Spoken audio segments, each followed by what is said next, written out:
नमस्ते मित्रांनो, सक्सेसफुल व्यक्तिमत्वाची एक पुस्तक वाचण्यात आलं की सक्सेसफुल व्यक्तिमत्वाचे काही गुण आहेत याच्यावर. तर त्यामधले मला दोन गुण खूप आवडले.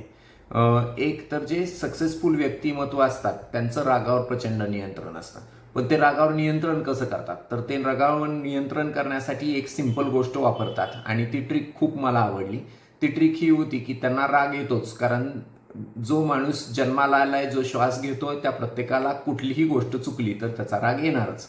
पण ती राग आली तर त्याच्यावर ते नियंत्रण कसं करतात, तर राग आल्यानंतर त्याचा त्रास स्वतःला होतो आणि त्याचे वाईट परिणाम तुमच्या व्यवसायावर होतात, हे कॉमन आहे. तर ह्यावर ह्याची उदाहरणं देण्यात मी वेळ नाही घालवणार, पण त्यावर नियंत्रण करण्यासाठी ही लोक काय करतात, तर ते त्याला सकारात्मकतेने बदलतात. म्हणजे काय करतात, त्यांना ज्या ज्या वेळी राग येतो त्यावेळी त्यांच्या जीवनामध्ये घडलेल्या चांगल्या गोष्टी ते आठवतात किंवा सकारात्मक गोष्टींचं मननचिंतन करतात आणि ॲटोमॅटिकली त्यांचा राग शांत व्हायला लागतो. हा एक पर्याय ते निवडतात. दुसरी गोष्ट, सकारात्मक व्यक्तींच्या बाबतीतली अजून एक गोष्ट खूप जी जाणवली किंवा जी सक्सेसफुल व्यक्तिमत्व आहे त्यांच्यामध्ये जी सकारात्मकता आहे ती कशी आहे, तर त्यांचं यशाच्या रहस्यामध्ये एक गोष्ट आहे की त्यांना एखाद्या गोष्टीचा राग आला किंवा एखादी गोष्ट आवडली नाही, कुणी फसवलं किंवा एखादी व्यक्ती आवडत नसेल, तर ती या गोष्टी लवकर विसरून जातात. त्यांच्याकडं सगळ्यात मोठी देणगी असती की ते फार गोष्टी लक्षात ठेवायच्या नादी लागत नाहीत.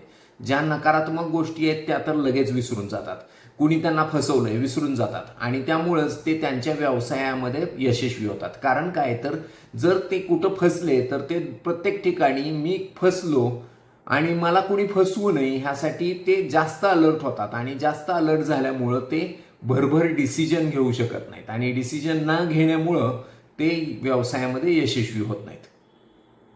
आणि त्यामुळंच जर सक्सेसफुल व्हायचं असेल तर एकच काम केलं पाहिजे, सकारात्मक राहिलं पाहिजे आणि ज्या ठिकाणी फसलोय त्या गोष्टी विसरून जायला शिकलं पाहिजे.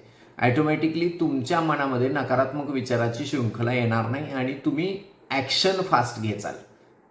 कारण कुठलीही गोष्ट सक्सेसफुलसाठीची एकच व्याख्या आहे की आयडियाज तर सगळ्यांना येतात, पण सक्सेसफुल व्यक्ती ॲक्शन फार फास्ट घेतात आणि ॲक्शन घेण्यासाठी त्यांची नकारात्मकता घालवणं ही जास्त महत्त्वाची गोष्ट आहे. आता याच्यामध्ये एक स्टोरी आहे, ती स्टोरी मला आठवली. ती होती तेनालीरामन आणि कृष्णदेवरायची. दोघंही चालले होते एकदा रस्त्याने आणि जात असताना एकदा कृष्णदेवरायला वाटलं की तेनालीरामनची परीक्षा घ्यायची.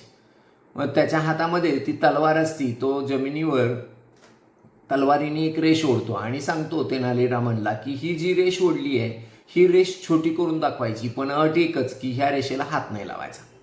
तेनालीरामननी थोडासा विचार केला आणि त्यांनी त्याच्या तलवारीने त्या रेषेच्या शेजारीच एक मोठी रेष बनवली आणि सांगितलं कृष्णदेवरायाला की राजाजी बघा, तुमची रेष मी छोटी केली. मग ह्याचा अर्थ काय की त्यांनी ती रेष पुसली नाही, त्यांनी काय केलं तर स्वतःची रेष मोठी केली. सेम थिंग इथं आहे की जी सक्सेसफुल व्यक्तिमत्व असतात तर ते हेच करतात की जी रेघ दुसऱ्याची रेघ छोटी करण्याच्या नादी लागण्यापेक्षा स्वतःची रेघ मोठी करतात आणि सक्सेसफुल होतात. आणि हेच जमलं पाहिजे की दुसऱ्याचे पाय ओढण्यापेक्षा किंवा दुसऱ्याला छोटं करण्याच्या गडबड करण्यापेक्षा स्वतःला अजून त्याच्यापेक्षा मोठं कसं बनवता येईल याकडे त्यांचा फोकस जास्त असतो. मला वाटतंय तुम्हाला हे बरंचसं कळलं असेल आणि मीही हे लर्न करतोय, मीही हे शिकतोच आहे आणि त्यातनंच हे इव्हॉल्व्ह होतोय. थँक्यू.